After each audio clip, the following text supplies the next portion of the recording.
ശശി തരൂർ യഥാർത്ഥത്തിൽ ഈ ലേഖനത്തിലൂടെ പറയാൻ ശ്രമിക്കുന്നത് ഞാൻ അസംതൃപ്തനാണ് എന്ന് തന്നെയാണ്. ഒരു അസംതൃപ്തൻ്റെ ദീനരോധനമായിട്ടാണ് ആ ലേഖനം വായിക്കുമ്പോൾ മനസ്സിലാവുക. ശശി തരൂർ എന്ന് പറയുന്ന ഒരു രാഷ്ട്രീയ അല്ലെങ്കിൽ വിശ്വ പൗരന് എന്താണ് സംഭവിച്ചിരിക്കുന്നത്? ഒരു പൊളിറ്റിക്കൽ അംനീഷ്യ സംഭവിച്ചിട്ടുണ്ടോ സുജയ? എനിക്ക് സംശയമുണ്ട്. കാരണം എന്താണ് ഈ ലേഖനത്തിൽ ഏറ്റവും പ്രധാനപ്പെട്ട പ്രമേയം? കുടുംബവാഴ്ചയല്ലേ? ഡൈനാസ്റ്റി പൊളിറ്റിക്സ് അല്ലേ? ഡൈനാസ്റ്റി പൊളിറ്റിക്സിനെ കുറിച്ച് എഴുതുമ്പോൾ അദ്ദേഹം ശ്രീലങ്കയിലെ ഭണ്ഡാരനായക ഗവൺമെൻറ്റിനെ കുറിച്ചും അവിടുത്തെ രാജപാക്സെ സർക്കാരിനെ കുറിച്ചും പാകിസ്ഥാനിനെ കുറിച്ചും പാകിസ്ഥാനിലെയും ബംഗ്ലാദേശിലെയും സിയ രാജവംശത്തെക്കുറിച്ചും ഷെയ്ഖിനെ കുറിച്ചും അവിടുത്തെ ഭൂട്ടോകളെ കുറിച്ചും ഒക്കെ പറയുന്നുണ്ട്. ഇത് ഇന്ത്യയിലേക്ക് വരുന്ന സമയത്ത് ആരെയും ഉദ്ദേശിക്കുന്നത് വളരെ വ്യക്തമാണ്. തുടക്കം തന്നെ ഗാന്ധി, നെഹ്റു ഗാന്ധി കുടുംബം എന്ന് പറഞ്ഞുകൊണ്ടാണ്. എങ്ങനെയാണ് സമീകരിക്കുന്നത്? പാകിസ്ഥാനിലും ബംഗ്ലാദേശിലും ശ്രീലങ്കയിലും ഉള്ളതുപോലെ ഇതാ ഇന്ത്യയിൽ ഒരു നെഹ്റു ഗാന്ധി കുടുംബം. ഇന്ത്യയിൽ യഥാർത്ഥത്തിൽ നെഹ്റു ഗാന്ധി കുടുംബമാണോ ഇന്ത്യൻ രാഷ്ട്രീയത്തെ നിയന്ത്രിക്കുന്നത്? ഞാൻ കുറച്ച് പേരങ്ങോട്ട് പറയാം. ആ പേരൊന്ന് കേട്ടോളൂ. കർണാടകയിലെ നമ്മുടെ മുഖ്യമന്ത്രിയുടെ പേരെന്താ? കർണാടകയിലെ മുഖ്യമന്ത്രിയുടെ അച്ഛൻ്റെ പേരെന്താ? ഏതു പാർട്ടിയിൽ നിന്നാണ് വരുന്നത്?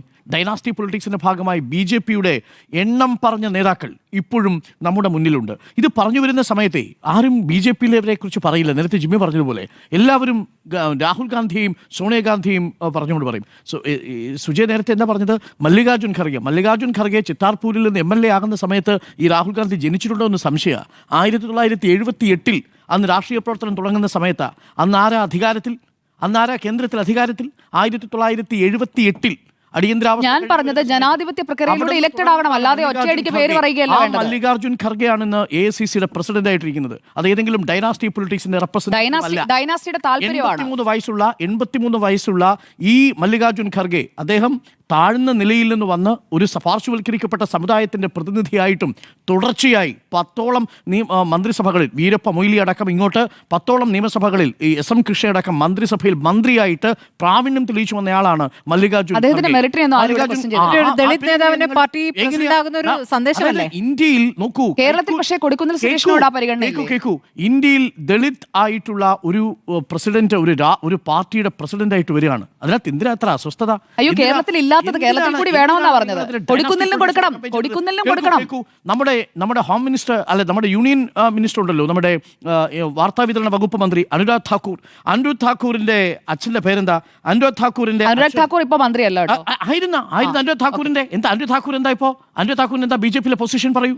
അനുരാഗ് ഠാക്കൂർ ആരാ? ചെറിയ ഇപ്പോൾ വാർത്താവിതരണ മന്ത്രി അദ്ദേഹമല്ല, അശ്വിനി വൈഷ്ണവ്. അനുരാഗ് ഠാക്കൂറിന്റെ അച്ഛൻ ആരായിരുന്നു? അനുരാഗ് ഠാക്കൂറിന്റെ അച്ഛൻ ഹിമാചൽ പ്രദേശിലെ മുഖ്യമന്ത്രിയായ പ്രേംകുമാർ ധുമാൽ. ഡൈനാസ്റ്റി പൊളിറ്റിക്സ് അല്ലേ സുജയ? അനുരാഗ് ഠാക്കൂറിനെ കുറിച്ച് പറയേണ്ട കാരണം എന്താണ്? ഇവിടുത്തെ മാധ്യമ മേഖലയിൽ ഏറ്റവും ശക്തമായ നിയന്ത്രണങ്ങൾ കൊണ്ടുവരാൻ ശ്രമിച്ച ആളാണ്. ഈ ഷഹസാദ എന്ന് നാഴികയ്ക്ക് 40 വട്ടം രാഹുൽ ഗാന്ധി വിശേഷിപ്പിക്കുമ്പോൾ അനുരാഗ് ഠാക്കൂർ ആ പാരമ്പര്യത്തിൽപ്പെട്ടയാളാണ്. എന്തിനാ ഏറെ പറയുന്നു? ഈ ഇപ്പോഴത്തെ നമ്മുടെ വിദ്യാഭ്യാസ വകുപ്പ് മന്ത്രി ധർമ്മേന്ദ്ര പ്രധാൻ ഉണ്ടല്ലോ, ധർമ്മേന്ദ്ര പ്രധാന്റെ അച്ഛൻ അടൽ ബിഹാരി വാജ്പേയിയുടെ സർക്കാരിലെ മന്ത്രിയായിരുന്നു. ആരാണ്? അന്നത്തെ ദേവേന്ദ്ര പ്രധാൻ. നമ്മുടെ ഇപ്പോഴത്തെ വിദ്യാഭ്യാസ മന്ത്രി. PMC പദ്ധതിയുമായി ബന്ധപ്പെട്ട് നമ്മൾ ചർച്ച ചെയ്യുന്ന ഇതേ ധർമ്മേന്ദ്ര പ്രധാൻ ഷഹസാദയല്ലേ? ഡൈനാസ്റ്റി പൊളിറ്റിക്സ് അല്ലേ? എന്താ ശശി തരൂരിന് ഇപ്പോഴത്തെ കേന്ദ്രമന്ത്രിയെ അടൽ ബിഹാരി വാജ്പേയിയുടെ കേന്ദ്ര മന്ത്രിസഭയിലെ ഒരു മന്ത്രിസഭാംഗത്തിൻ്റെ മകനാണ് ഇപ്പോഴത്തെ മന്ത്രിസഭാംഗം എന്നുള്ളത് മറന്നുപോയോ? ചെറിയ വകുപ്പാണോ ധർമ്മേന്ദ്ര പ്രധാൻ കൈകാര്യം ചെയ്ത വകുപ്പ്?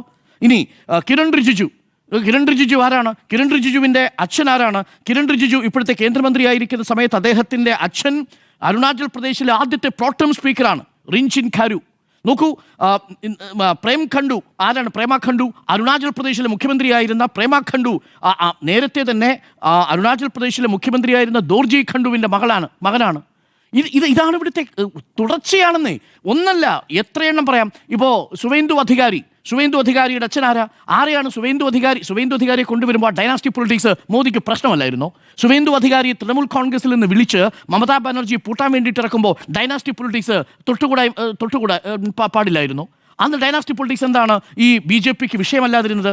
ഇനി ദേവേന്ദ്ര ഫട്നവിസ്, മഹാരാഷ്ട്രയിലെ മുഖ്യമന്ത്രി ദേവേന്ദ്ര ഫട്നവിസിൻ്റെ അച്ഛൻ അവിടുത്തെ മഹാരാഷ്ട്രയിലെ ലെജിസ്ലേറ്റീവ് കൗൺസിലെ അംഗമായിരുന്നു ദേവേന്ദ്ര ഫട്നവിസിൻ്റെ അച്ഛൻ. നോക്കൂ, ഒരേ സമയം കർണാടകയിൽ SR ബൊമ്മയുടെ മകനല്ലേ അവിടെ ഭരിച്ചുകൊണ്ടിരിക്കുന്ന മുഖ്യമന്ത്രിയായിരുന്നു. ഒന്ന് ആലോചിച്ച് നോക്കൂ, ഇതെങ്ങനെ സാധ്യമാവുന്നത്? നമ്മുടെ തൊട്ടടുത്ത സംസ്ഥാനത്ത് കർണാടകയിൽ നേരത്തെ ഉണ്ടായിരുന്ന BJP മുഖ്യമന്ത്രി അവിടുത്തെ മറ്റൊരു മുഖ്യമന്ത്രിയുടെ മകനായിരുന്നു. ഇവിടെ മഹാരാഷ്ട്രയിലെ ലെജിസ്ലേറ്റീവ് കൗൺസിലെ അംഗമാണ് ഇപ്പോഴത്തെ മുഖ്യമന്ത്രിയുടെ അച്ഛൻ. ഇതൊന്നും ഡൈനാസ്റ്റി പൊളിറ്റിക്സ് അല്ല. പ്രമോദ് മഹാജന്റെ ഭാര്യയ്ക്ക് ലോക്സഭയിൽ ടിക്കറ്റ് കൊടുക്കുമ്പോൾ അത് ഡൈനാസ്റ്റി പൊളിറ്റിക്സ് അല്ല. പകരം നെഹ്റു കുടുംബത്തിൽ നിന്നൊരാൾ മത്സരിക്കാൻ വരുമ്പോൾ അത് ഡൈനാസ്റ്റി പൊളിറ്റിക്സ് ആവുന്നു എന്നുള്ള ഒരു സെലക്റ്റീവ് അംനീഷ്യ എങ്ങനെയാണ് ശശി തരൂരിന് ഉണ്ടായത്? അതിനേക്കാളും പ്രധാനപ്പെട്ട ഒരു കാര്യം, രാജ്യത്തിന് വേണ്ടി മരിച്ച 2 നേതാക്കൾ മറന്നു, ഇന്ദിരാഗാന്ധിയും രാജീവ് ഗാന്ധിയും. അതാണ്, നോക്കൂ, ഇവരെല്ലാം ആരാണ് കമ്പയർ ചെയ്യുന്നത്? സ്വാതന്ത്ര്യ സമരത്തിന്റെ ഒരറ്റത്തു പോലും പിടിക്കാൻ യോഗ്യതയില്ലാത്ത ആളുകൾ, സ്വാതന്ത്ര്യ സമരത്തിലും അതിനുശേഷവും വന്ന ഇന്ത്യ രാജ്യത്തും സ്വതന്ത്ര ഇന്ത്യയെ മുന്നോട്ട് നയിക്കുന്നതിലും മുന്നോട്ട് പോകുമ്പോൾ ശത്രുക്കളിൽ നിന്ന് വെടിയേറ്റു വീണ മനുഷ്യരാണ് ഇവർ. അവരെയാണ് നിങ്ങൾ ഡൈനാസ്റ്റി പൊളിറ്റിക്സ് എന്ന് പറയുന്നത്. എന്താണ് ഞാൻ ഈ പറഞ്ഞ നേതാക്കളുടെയൊക്കെ കോൺട്രിബ്യൂഷൻ? അവരൊക്കെ അതാത് മേഖലകളിൽ അതാത് രാഷ്ട്രീയത്തെ പ്രോത്സാഹിപ്പിച്ചവരാണ്. പക്ഷേ ഈ സ്വന്തം ജീവൻ കൊടുത്തിട്ടുണ്ട് ഇവിടെ രാഹുൽ ഗാന്ധിയുടെ കുടുംബം. അങ്ങനെ ഒരു കുടുംബ പശ്ചാത്തലം ബി.ജെ.പിക്ക് പറയാൻ പറ്റുമോ? ഏതെങ്കിലും ഒരു ബി.ജെ.പി നേതാവിന് പറയാൻ പറ്റുമോ? സോണിയാഗാന്ധി പ്രധാനമന്ത്രി സ്ഥാനം വേണ്ടെന്ന് വെച്ചാൽ നോക്കൂ, അങ്ങനെ ത്യജിച്ചിട്ടുണ്ട് ഇവിടെ കോൺഗ്രസിന്റെ ചരിത്രം. അത് എന്തുകൊണ്ടാണ് ശശി തരൂർ മറന്നു പോകുന്നത്? അവിടെയാണ് ആ ലേഖനത്തിൽ പറയുന്നത് പോലെ ശരിയാണ്, ഒരു ജനാധിപത്യത്തിൽ കുടുംബ വാഴ്ച ഫ്യൂഡലിസത്തിന്റെ തുടർച്ചയാണ്. നമ്മുടെ സമൂഹം എന്ന് പറയുന്നത് ഫ്യൂഡലിസത്തിൽ വിശ്വസിക്കുന്ന, അഥവാ ഫ്യൂഡൽ മനസ്സുള്ള, മുതലാളിത്തത്തിന്റെ കുപ്പായം ഇട്ടിരിക്കുന്ന ഒരു വൈരുദ്ധ്യമുള്ള സമൂഹത്തിലാണ് നമ്മൾ ജീവിച്ചിരിക്കുന്നത്. അത് ഈ ലേഖനത്തിൽ പരാമർശിക്കുന്നത് ശരിയാണ്. അത് മെറിറ്റിനെ ഇല്ലാതാക്കുന്നു. പക്ഷേ അപ്പോൾ മറന്നു പോകരുത്, കോൺഗ്രസിലെയും ഇന്ത്യ മുന്നണിയിലെ നേതാക്കളുടെ ഞാൻ എടുത്തു നോക്കുകയായിരുന്നു. ഇതിനകത്ത് പറഞ്ഞിരിക്കുന്നതിൽ 98% ഇന്ത്യ മുന്നണിയിലെ നേതാക്കളെക്കുറിച്ചാണ്. 98% ഇന്ത്യ മുന്നണിയിലെ നേതാക്കളെക്കുറിച്ചാണ്. അപ്പുറത്ത് പറയാനൊന്നുമില്ലേ? അതാണ് ഞാൻ ഈ ലിസ്റ്റുകൾ എണ്ണമെടുത്ത് പറഞ്ഞത്. ഒന്നല്ല, ഞാൻ ഒരു കണക്ക് കൂടി ഞാൻ പറഞ്ഞിട്ട് പറയാം. പ്രിയപ്പെട്ട പ്രേക്ഷകർ അറിയണം, ഹരിയാനയിലും മഹാരാഷ്ട്രയിലും നടന്ന തെരഞ്ഞെടുപ്പിൽ അന്ന് മത്സരിപ്പിച്ച 29 സ്ഥാനാർത്ഥികൾക്കും ബി.ജെ.പിയിൽ ഈ ഡൈനാസ്റ്റി ബന്ധമുണ്ടായിരുന്നു. അവർക്ക് ഈ പാരമ്പര്യ രാഷ്ട്രീയത്തിൻ്റെ തുടർച്ചയായിരുന്നു. 29 സ്ഥാനാർത്ഥികൾ, അതിൽ 17 പേര് ജയിച്ചു മഹാരാഷ്ട്രയിലും ഹരിയാനയിലും. കോൺഗ്രസോ 21 പേരെ വിജയിപ്പിച്ചു. 21 പേരെ വിജയിപ്പിച്ച കോൺഗ്രസും 17 ഡൈനാസ്റ്റി നേതാക്കന്മാരെ വിജയിപ്പിച്ച ബി.ജെ.പിയും തമ്മിൽ എന്താ വ്യത്യാസം? ഇതെന്താ ശശി തരൂരിന് ബോധ്യമാവാത്തത്? അപ്പോൾ ഇന്ത്യ മുന്നണിയിലെ നേതാക്കളുടെ പേരെടുത്തു പറഞ്ഞുകൊണ്ടുള്ള ആ വിമർശനം ഞാൻ തുടക്കത്തിൽ സൂചിപ്പിച്ചതുപോലെ ഒരു അസംതൃപ്തിയുള്ള ആളുടെ, അഥവാ അതൃപ്തിയുള്ള ഒരാളുടെ, തൃപ്തനല്ലാത്ത ഒരാളുടെ വിലാപകാവ്യം മാത്രമായിട്ടേ നമുക്കതിനെ കണക്കാക്കാൻ കഴിയൂ. ശശി തരൂരിന് സംഭവിച്ചിരിക്കുന്നത് ഭാഗികമായ ഒരു പൊളിറ്റിക്കൽ അംനീഷ്യയാണ്. അത് സൗകര്യപൂർവ്വമുള്ള ഒരു കൺവീനിയൻ്റ് ആയിട്ടുള്ളൊരു അംനീഷ്യ സംഭവിച്ചിരിക്കുന്നു. സൗകര്യത്തിലുള്ള, രാഷ്ട്രീയ സൗകര്യത്തിനുള്ള ഒരു അംനീഷ്യയായിട്ടത് മാറിയിരിക്കുന്നു എന്നുള്ളതുകൊണ്ടാണ്.